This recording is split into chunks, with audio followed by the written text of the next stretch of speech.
So there's a part of what happened yesterday in the Middle East that almost every headline got wrong. And I want to walk you through it because the missiles weren't really aimed at who you think. Before I get into it, drop the country you're watching from in the comments so I know where everyone's tuning in today. I actually read them. So there's a part of what happened yesterday in the Middle East that almost every headline got wrong. And I want to walk you through it because the missiles weren't really aimed at who you think. Here's what we know. Yesterday afternoon, July 19th, 2026, the Israeli military detected missile launches from Iran. They were headed toward the Jordanian city of Aqaba. That's the port city on the Red Sea, right next to Israel's southernmost tip, Eilat, just a few kilometers apart. Now immediately, sirens went off in Jordan. Then the IDF put out a statement warning residents in southern Israel to be ready to enter shelters. And people in Eilat started hearing explosions, loud ones. Here's the thing that got buried. Those explosions weren't from missiles hitting Israel. They were from interceptions. The US military, Israel, and Jordan all shot at these incoming projectiles in a coordinated response. But what I want to focus on today is how we got here. Because this didn't happen in a vacuum. This was the culmination of something much bigger. And honestly, most of the news coverage missed the real story behind it. Let me back up a little. For the past 8 days before this missile launch, the United States had been bombing Iran. 8 consecutive nights of American airstrikes hitting Iranian surveillance systems, missile storage sites, drone facilities. And Iran had been hitting back at US bases across the region. 2 American soldiers were killed in Jordan just the day before, Saturday, July 18th. A third is still missing. So this wasn't some random Iranian aggression out of nowhere. This was a direct response to an ongoing American bombing campaign. And the targets weren't even Israeli. They were American assets in Jordan.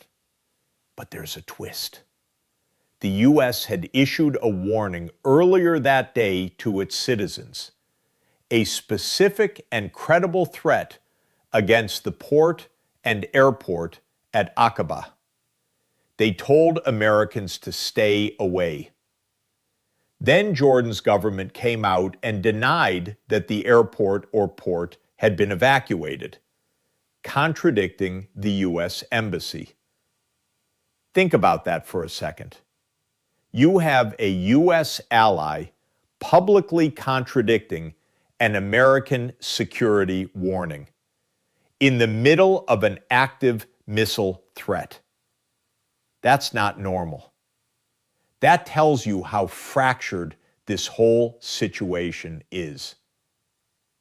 And then the missiles came. Jordan's military said they intercepted 3 of them. A 4th landed in an open, unpopulated area in the south. No injuries, no material damage. But the interceptors from Jordan and the US created fragments, debris, and some of that debris started drifting toward Israeli airspace. That's when Israel activated its Iron Dome. Not against the Iranian missiles directly, those had already been handled by the Americans and Jordanians, but against the falling fragments of the interceptions themselves. 2 Iron Dome interceptors were launched from Israel to shoot down the debris from the earlier interceptions, preventing it from hitting Eilat. Let me say that again so it sinks in. Israel didn't shoot down Iranian missiles over its own territory. The United States took out the actual missiles. Jordan took out 3 more. Israel shot down the leftovers, the scraps, the debris from the other interceptions. Now ask yourself, why would Iran aim missiles at a Jordanian port city? Not Tel Aviv, not Jerusalem, not an Israeli military base, but a commercial port in a country that's been a U.S. ally for decades. The answer tells you everything about where this conflict is heading. Because Jordan has become a staging ground for American military operations against Iran. U.S. personnel are operating out of multiple bases across the country. One of them, Muwafaq Salti Air Base, about 100 kilometers east of Amman, was hit by Iran the day before. That's where the 2 American soldiers were killed. The missiles yesterday weren't really about Israel. They were about the United States. Hitting a target in Jordan that's right next to Israel sends a very specific message. Nowhere is safe. Not even your safe zones. Not even the areas you thought were protected. And this is where I need you to pay close attention, because the coverage of this incident has been framed in a very specific way. Most headlines said, Iranian missiles target Jordan, Israel fires interceptors. That's technically true, but it leaves out the context. It makes it sound like Iran was attacking Israel and missed, or that Israel was the primary target and Jordan just happened to be in the way. But that's not what happened, is it? The missiles were aimed directly at Aqaba, a Jordanian city, a 5-minute drive from the Israeli border. And the U.S. had just warned its citizens to avoid that exact location. They knew something was coming. Now, the Iranian Revolutionary Guard confirmed the attacks, saying they were targeting U.S. bases in Jordan, Kuwait, and other countries.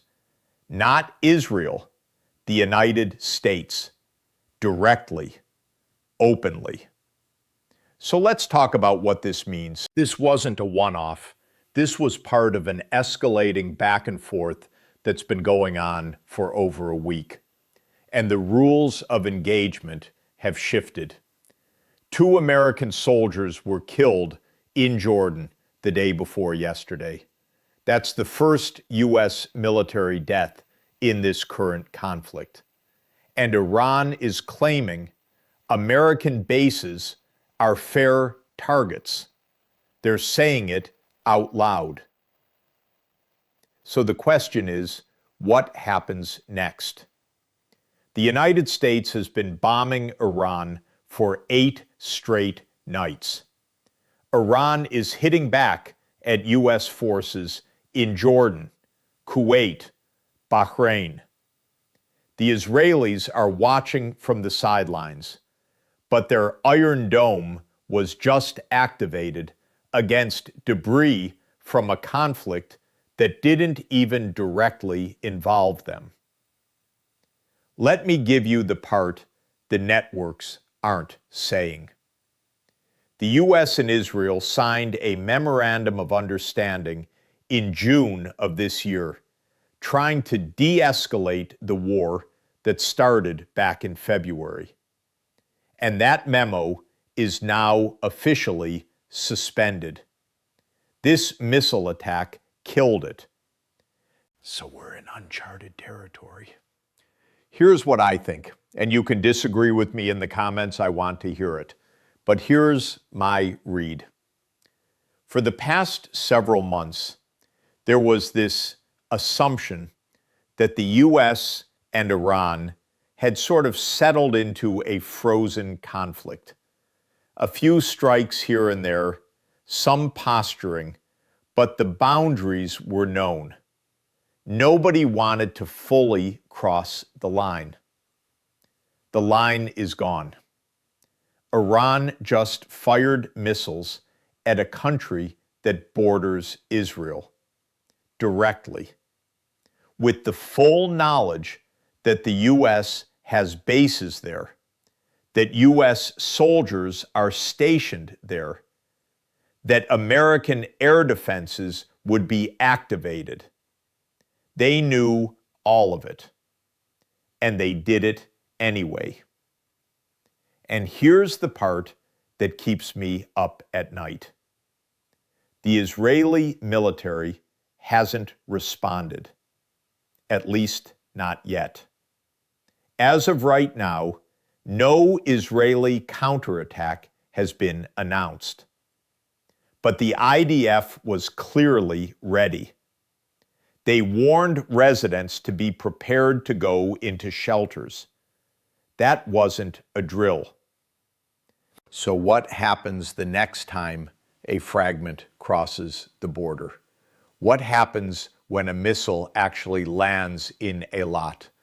What happens when Israeli and American and Jordanian air defenses are all firing at the same swarm of incoming projectiles and nobody knows who's shooting at who? Because that's where we're headed. This wasn't an isolated attack. This was a test, a probe to see how the systems respond, how quickly the Allies coordinate, whether the U.S. will escalate or back down. And the response was messy. Jordan denied the U.S. evacuation warning. The U.S. and Jordan both claimed they intercepted the missiles, but there was conflicting information about how many were actually shot down and where the debris landed. Israel's Iron Dome was activated against debris, not against actual threats. If you're Iran looking at that, what do you see? You see confusion. You see a gap between allies. You see a U.S. administration that just lost 2 soldiers and is bombing your country every night, but hasn't fully committed to a larger ground campaign. That's an opening. And here's another thing nobody's talking about. The U.S. Embassy in Jordan warned Americans about a specific and credible threat to the airport and seaport in Aqaba. That warning came before the missile launches.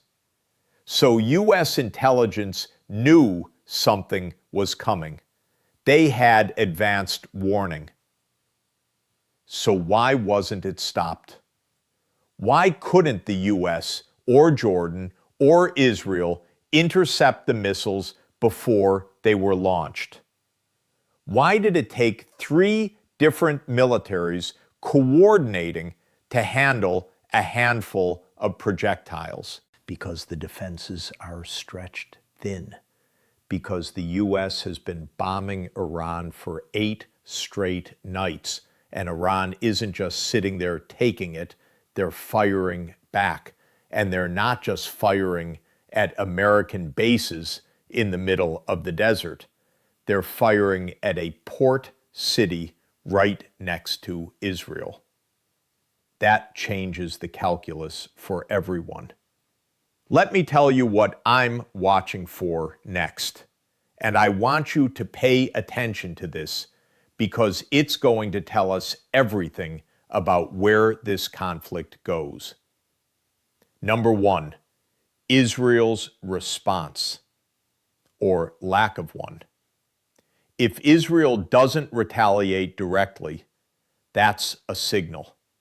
It says they're not looking to escalate, that they're content to let the U.S. take the lead. If they do retaliate, especially if they hit targets inside Iran, then this becomes a much larger conflict. 2.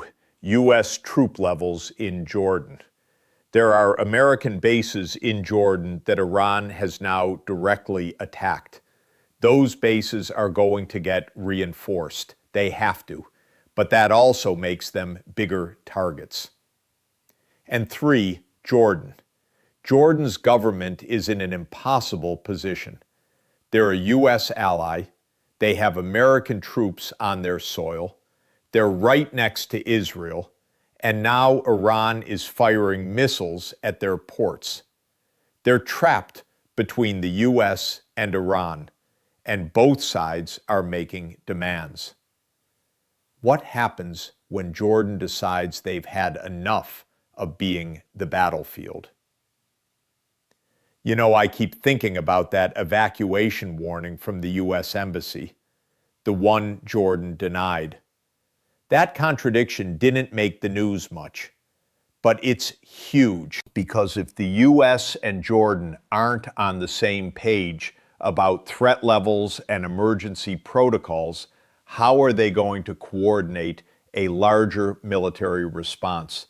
How are they going to protect American soldiers in Jordan if the Jordanian government is publicly contradicting U.S. intelligence warnings? That's a fracture, and Iran is going to exploit it. This whole situation is like one of those slow-motion train wrecks. You can see it coming. You can see the pieces moving into place, but you can't stop it, because everyone involved is too committed to their own narrative, their own strategy, their own red lines. The thing is, the red lines keep moving. A few years ago, Iran firing missiles at a U.S. ally right next to Israel would have been unthinkable.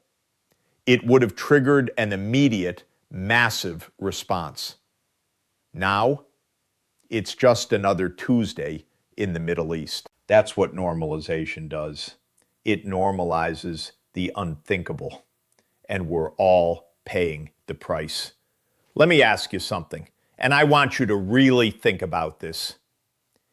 If Iran can fire missiles at Jordan, a country that's been at peace with Israel for decades, a country that has U.S. troops on the ground, what's stopping them from firing missiles at Israel directly?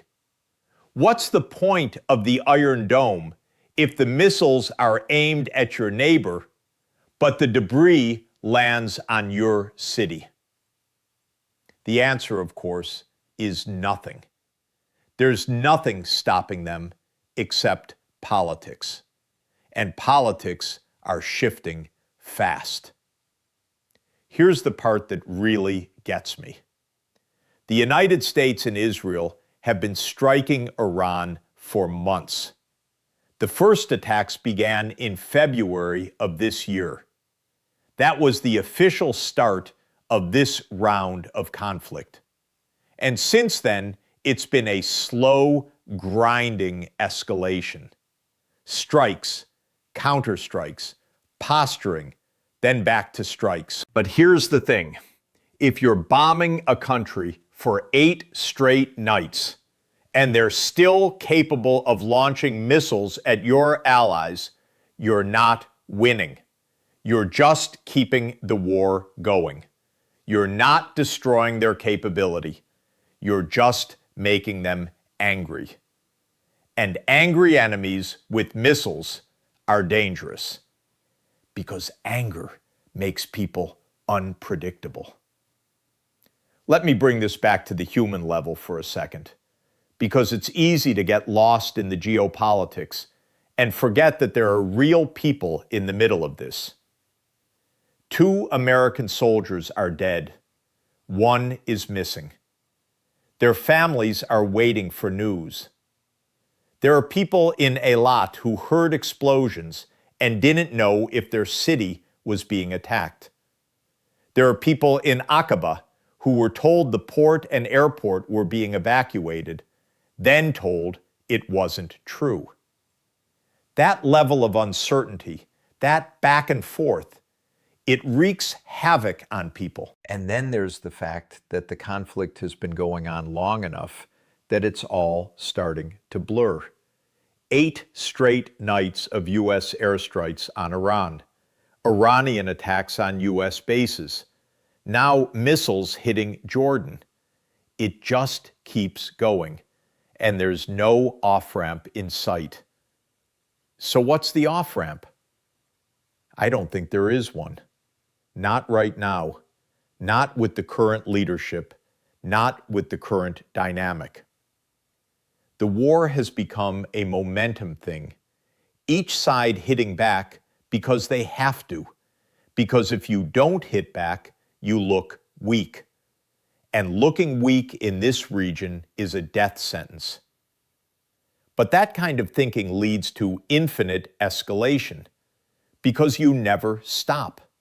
You just keep hitting, keep dying, keep waiting for the other side to blink. And nobody blinks. So what happens when nobody blinks? I'll tell you what happens. You get incidents like this one.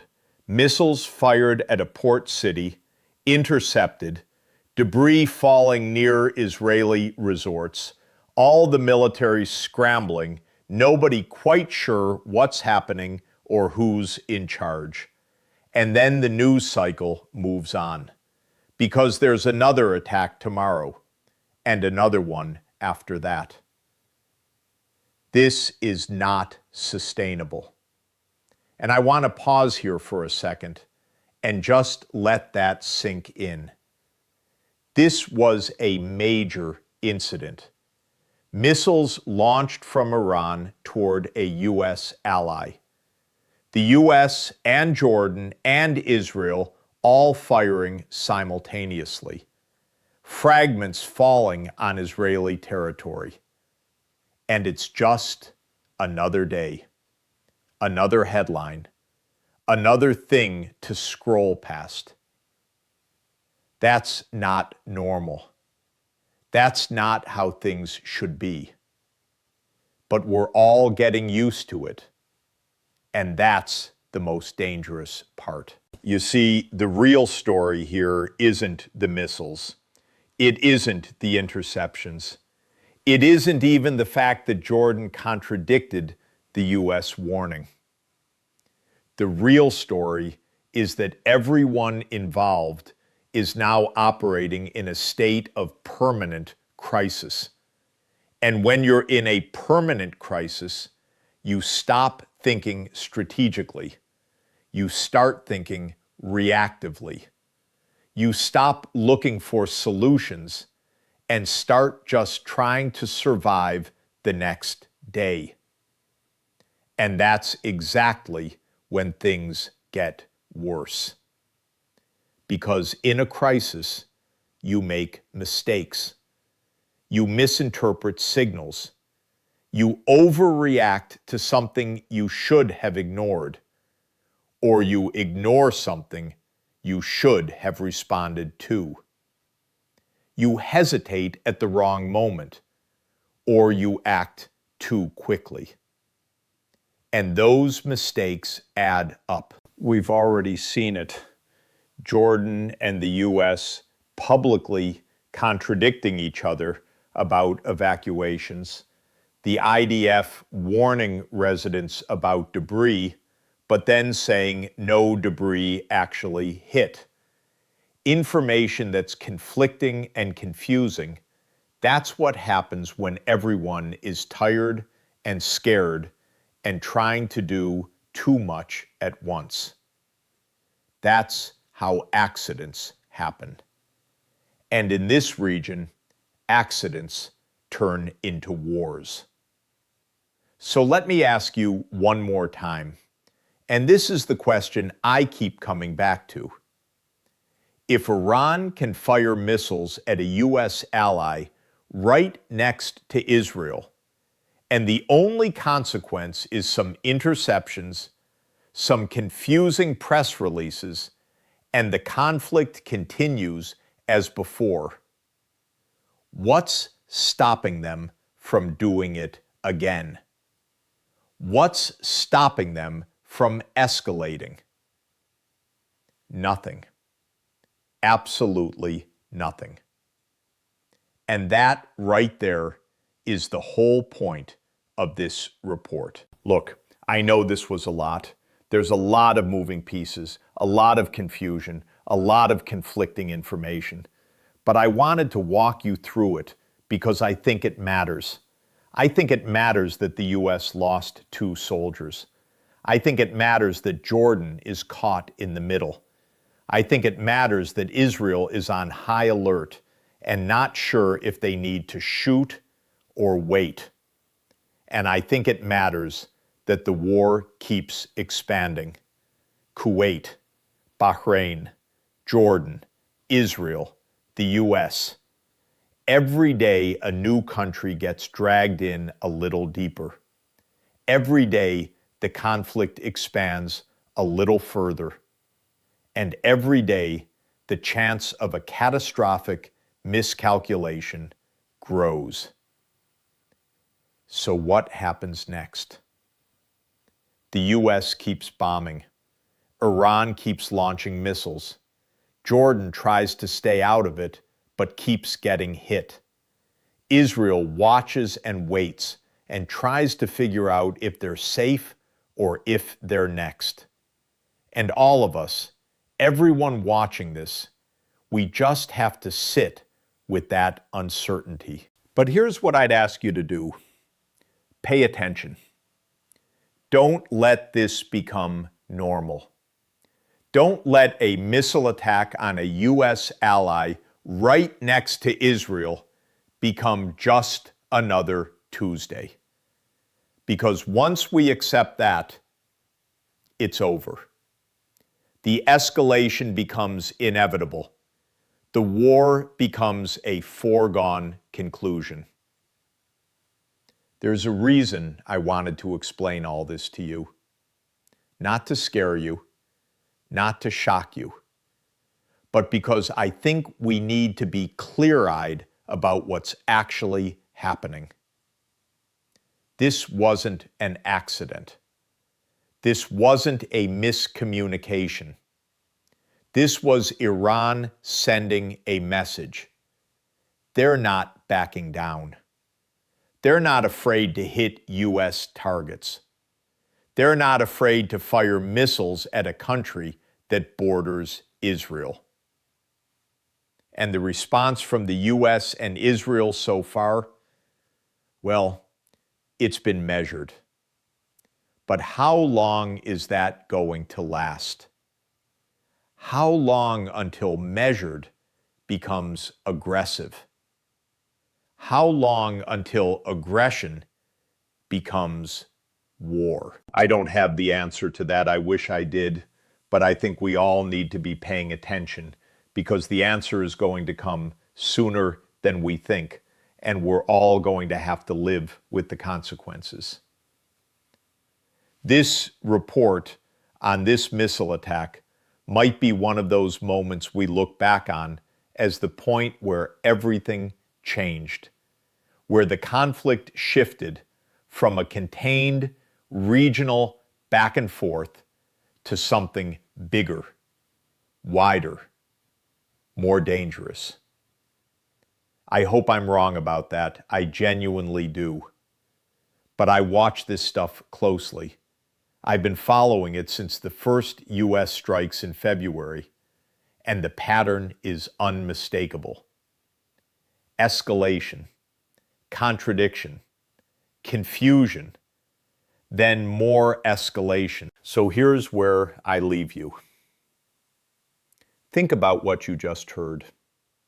Think about what it means for the soldiers stationed in Jordan, for the families in Eilat, for the people of Aqaba who woke up to missiles and evacuation warnings and contradictory statements from their own government and the U.S. Embassy. And then think about what happens when the next wave of missiles comes, and the one after that, and the one after that. Because it's not a question of if, it's a question of when.